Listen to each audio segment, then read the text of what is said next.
Alright, hello everybody and welcome to another reaction video where I react to my own videos, providing a bit of director's commentary to them, and a little bit of clarifications here and there. For today's video, we're doing Can V1 from Ultrakill survive analog horror? Another straight classic of the channel, so let's get into if V1 can survive analog horror. Okay, so this video, a couple things before we get in. Let's see, look at the description. Yeah, we're getting 2 analog horrors. Why? I couldn't find another one that would be good, and I didn't want to reuse the other ones too much. But yeah, pretty much another video capitalizing on that, you know, didn't do half bad.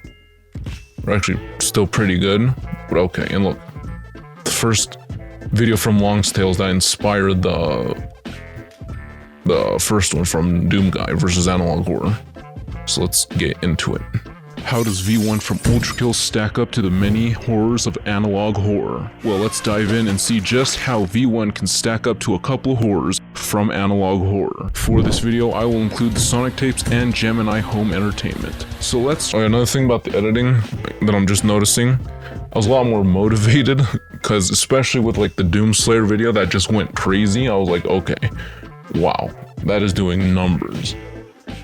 So yeah, the editing definitely picked up, at least for the intro. I'm gonna have to see for the rest of the video. But alright, let's get into examining V1. Start to examine and see what this advanced piece of machinery can do against analog horror. This robot here is... Oh yeah, another thing about like the scaling for V1. Because this was still during the time which my main computer, the one that I play games on, wasn't really, you know, working or wasn't done with repairs. Because okay, I have the main gaming PC and like a laptop to edit the videos, you know, because I don't want to be stuck in my room doing everything. And for that, I just kind of based V1 on the gameplay, especially in the earlier chapters, because that's what I played through. So yeah, that's why V1's not as strong as he should be, or they, or whatever the fuck. The lightweight war machine made for combat, a glass cannon with a respectable arsenal to accompany its chaos. To examine V1 and compare it to the many beings, let's look at the gameplay at face value and some of the feats displayed in Ultrakill by V1 to get a rough estimate as to what V1 can do. Let's start with V1's durability. V1 is said to be made of a thin metal plating that allows for the absorption of blood. His durability in the gameplay is kind of all over the place because he can get damaged by these little filth fellows and is also able to survive a hit from the giant corpse of King Minos. So let's just put V1's durability to the upper estimate, where he can actually take a massive punch from a giant no problem. So since V1's speed is also a difficult component to actually measure and calculate, actually another thing about that, like, he obviously takes attacks that are a lot stronger, and probably should have looked a lot more into the gaming part of it, but you know, I didn't have a PC, so I couldn't really get into the game to play through it, which is why it's a bit weird, because I didn't use lore stuff, or I mean like power scaling wiki stuff, because like it was just all over the place as well, and it's like, okay, I need like something for the video. So yeah, pretty much, even if you put his durability smack dab in the middle, it's still a lot more than King Minos, or the corpse of King Minos. So yeah, not bad. A lack of actual real solid measurements in game. Let's take a look at V1's reaction speed. So for V1's reaction speed, okay, reaction speed, another thing I messed up on. Said he was like fast as a bullet. No, he's like as fast as light, which is pretty consistent with the game, but actual in-game like movement speed is really slow, so that's why I did not include that, because it would be like as fast as a car, which if you're dodging attacks that are like comparable to light, you know, you gotta move a little bit faster. We can see here that V1 is fast enough to react to a bullet and even parry it. This fast reaction speed also allows V1 to dash or dodge incoming bullets or projectiles, which would put his speed at around that level. And since there's no real way to get a good calculation for V1's speed or even something close to it, I'm gonna have to take V1's reaction speed and kind of use that. And for this, I mean, like, there's no like, you can't scale, like, say you got like a barrel, like the game doesn't give any measurements to measure it like that way.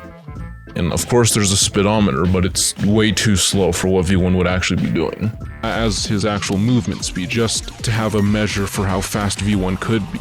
Now let's move on to something easier to measure, V1's attacks and arsenal. And to make the video a little more interesting, let's lowball V1's weaponry a bit. So for the arsenal, V1 has a powerful revolver and shotgun, a superpowered machine gun that shoots nails, a futuristic railgun with 3 different devastating variants, a rocket launcher that can also be a cannon, and a couple different robotic fists. Oh, and don't forget a saw blade launcher. For the less destructive weaponry, i.e. the revolver, shotgun, nailgun, and saw blade, each of them can blast through stone statues and machines, but when looking at stronger foes like the hideous mass, this more normal ammunition that is launched from these firearms bounces off the armor of the hideous mass. And some of the machines that you have to face in game also have a little bit of armor to them, so they're a bit damage resistant to these weapons. So this will place these armaments to around equal to real life gun bullets, with the saw blade launcher being a bit different. Actually no, like, okay, that's complete. Okay. No, that would make them a lot stronger than normal gun bullets, because you need something pretty big to like go through metal, or like a robot pretty easily. So okay, maybe not stronger than normal guns, but definitely on the higher end of normal guns, just from that like scaling.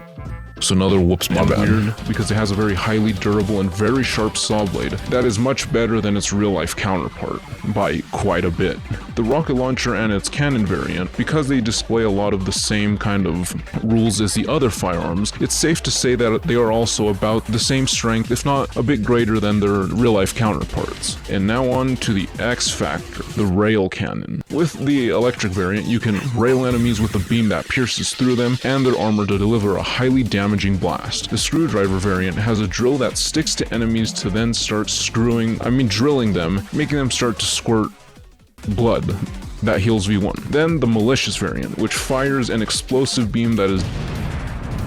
V1 has 3 unique arms, one to travel around and zip around using a grappling hook, another to punch, parry, and reflect some projectiles, and the other that creates a powerful shockwave that can knock foes back. So projectiles, okay, and the other thing. Since I didn't have my PC, like this is from another guy's video showcasing like the earlier guns, and I knew this arm could deflect, but I didn't edit that little part out. Creates a powerful shockwave that can knock foes back. So with all the weaponry you would commonly find in game, let's see just how this war machine can fare against analog horror. For this first analog horror of the Sonic tapes, let's focus on just Shin Sonic in order to make the video a little shorter and easier to edit for me. So Shin Sonic, which somehow the video was a lot longer than expected, or Shinnick, has 6 forms shown in the videos. The first 2 forms are that of an uncanny malnourished looking Sonic. Stage 1 Shinnick is somewhat unimpressive because he's just malnourished, but he can still run pretty darn fast. Stage 2 has him grown a couple feet to the size of a normal person, and in turn making him just a little bit stronger and more capable than what he was before, now that he's actually eating. Actually, one thing about the strength, like there's no, like, feat of strength, because I watched through the analog horror and there's no like example of him doing anything other than just breaking apart some machinery. So he would be strong, but it's not like crazy strong. And for speed, like everything compares him to just normal Sonic, which would make him really fast depending on which one you use, but like for the video I just kind of went with the song because, you know, that's why. In something. And as for his 3rd and 4th stage forms, he becomes much larger. 3rd stage form has Shinnick on all 4s, speeding around being feral. This form is about the size of a minivan from what I researched, and it makes Shinnick significantly stronger and a lot more able to do a lot of damage. Now, 4th stage form is just a much larger version of the 3rd stage form, which makes it incredibly strong, and since Shinnick retains speed no matter what form he is, it's incredibly destructive as well. And then we have the infamous 5th stage form Shinnick, which is seen to be a big giant mass that can be almost as big as a building. And as I said, even with this size, Shinnick is still able to travel at around the same speed, which is that of Sonic the Hedgehog. So about the speed of sound, if we take the actual literal statement from this song here. And then there's the 6th form. This form seems to be the one after Shinnok is able to achieve his goal, and from some of the sources that I read, it's presumed to be his super. Okay, one thing about like the 6th form was that like I was gonna like include a like presumed one, but that would just make things really weird because like Supersonic is actually brokenly strong. Like no joke, I honestly think Supersonic could like beat Goku in like his strongest, which is crazy. Just because of like the lore of the games and like what, you know, he put up against. So that's why I kind of didn't want to put him in there, because it would have just made things really difficult to kind of properly get form. Since not much is revealed about this form as of the time of me researching this video, I will just kinda leave it out for now. So how many stages of Shinnok can V1 handle? Well, stage 1 and 2 wouldn't be too much trouble for V1. Being a malnourished and weaker version of Sonic with about the same speed doesn't really help him out in this regard. And V1 is about the same speed as the speed of sound, so V1 is able to keep up with them. Maybe not exceed their speed, but definitely rival it a little bit. Now stage 3 is worth, which that would still hold kind of true, even if we just, you know, say, even if we go with like Sonic's normal speed or Shinnok's comparable speed, which is like light or more. So V1 would never be faster than him, but it would be, you know, kind of close to it. Things get to be a little bit more and also like Minos Prime moves like really fast compared to V1, so you know V1 can take on fast opponents that are faster than him, but definitely rival it a little bit. Now stage 3 is where things get to be a little bit more interesting. With V1 having the durability to take a punch from this giant thing, stage 3 Shinnok could probably do a little bit of damage, but not that substantial to really be too much of a problem. And since it's pretty large, V1 can just kind of regenerate with a couple blasts to, you know, Shinnok's body using that blood. Stage 4 would start to get into territory where Shinnok could be a really big problem. Having so much more mass and pretty fast speeds, it would make every punch or attack from Shinnok be quite detrimental, and even a bite from him would be incredibly bad for V1. But because of the really crazy regeneration from blood that V1 has, and just the whole crazy arsenal, V1 is still able to win. And also because V1 can keep up with Shinnok, at least mostly. And as for stage 5 Shinnok, V1 would have quite a bit of trouble, because this large mass of Shinnok is actually able to generate enough power to deal some real damage to V1. But since it's also very large, V1 could easily still regenerate, making it so V1 can stay in the fight just long enough to where V1 can actually find a vital point to shoot something like a railgun, so that V1 can actually secure a win. So I will give the win to V1 because V1's a lot more agile than stage 5 Shinnok and would be able to dash out of the way, avoiding all the massive and very powerful attacks from Shinnok. And since V1 is a machine, not many mistakes will be made. Now on to Gemini Home Entertainment. Okay, let's see. Yeah, with Gemini Home Entertainment, I just kind of put that in there because, like, you know, for reasons. I couldn't really find too many other analog horrors to put in, as you can see where I just put 2 in this one.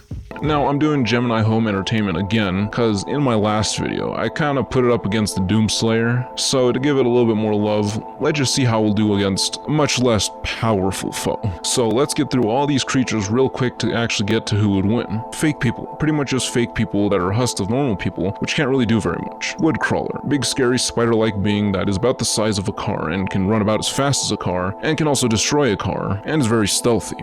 They are pretty durable, enough to withstand some bullets and explosions, but they will eventually give into a bunch of fire if you shoot at them a bunch. Then we got the Wretch, a big giant corrupted bear that pretty similar to Woodcrawlers, but just a lot bigger and a lot strong, and a lot more durable. Then we got the Root, which is a parasitic being that pretty much just infects organic matter, mostly people, turns them into a nature's mockery, which is just kind of like a plant-like thing that then assimilates people into itself. And then you got Neptune, which is just a mutated planet from the Iris, which is the main planet that kind of makes all these little creatures. Then we actually have the Iris, a living planet that has pretty advanced and really strong abilities to actually manipulate electronics through technopathy and has some telepathy. And because it's a living planet, it can actually move around, not too fast, but still it can move around space, which, you know, that's a lot of space to cover. So let's get into how V1 would fare against all these. Fake people, V1 would just win incredibly easy. Woodcrawler wouldn't be that much of an issue because they might have some power behind them, but they're not really able to keep up with an agile V1, much less survive the onslaught of V1's arsenal, so they're pretty much just fodder. Then the Root and the Nature's Mockery is just ineffective. I mean, they only really work on organic matter, so they can't really damage or really do anything to V1, so they'll just get blasted apart. The Wretch would be a bit more problematic because of its increased size and durability when compared to a Woodcrawler,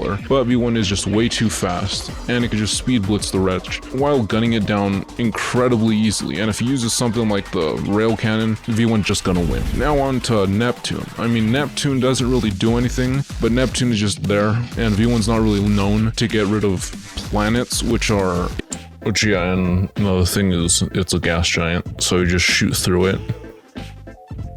Because you might say like Earth Mover stuff, but you know, Earth Mover's giant, but not Neptune giant. Insanely huge, especially Neptune. Then we have the living planet, the Iris, which is also massive, so V1 would have some trouble destroying, you know, a massive body like the Iris. And with things like the technopathy and telepathy, the Iris could very well actually... And another thing to change about like this part, V1 might actually be able to win. Because, you know, Earth Mover stuff went inside, did tomfoolery within its insides. Earth Mover go boom pretty much could happen with the planet. Damage and maybe even completely incapacitate V1. But even if we say that V1's machinery is just advanced enough to actually resist the technopathy and the machine and electric manipulation that the Iris is capable of, V1 can't really do anything to a planet, okay? Now I could be wrong, maybe V1 is planetary level and can destroy things, but for what I'm seeing from game, you know, taking it at face value, there's not really much V1 can do to damage the planet. At least not in a quick manner. So I'll just call this one a stalemate. Same thing with Neptune. So thanks for watching another analog horror video. Yes, I'm kind of capitalizing on it because it's getting a lot of views, but thank you very much for watching. Yeah, that's why I kind of did them all. But okay, about the editing, definitely got faster paced. That was just kind of me like really wanting to throw out videos and kind of maximizing quality and, you know, retention, which didn't really change the retention for the videos. Whether it's slow editing or fast, it's kind of the same, with I think like slow editing keeping viewers around for a little bit longer. But yeah, it's pretty much that video, and I guess let's see. Yeah, the structure is definitely like same but a little different. Like, one thing I've noticed is to not put the actual verses, because that could lower retention, because people just skip to there, done. You know, but it's like my hands are kind of tied at the moment, and lack of ideas is definitely a big killer. So, you know, let's see how that goes later.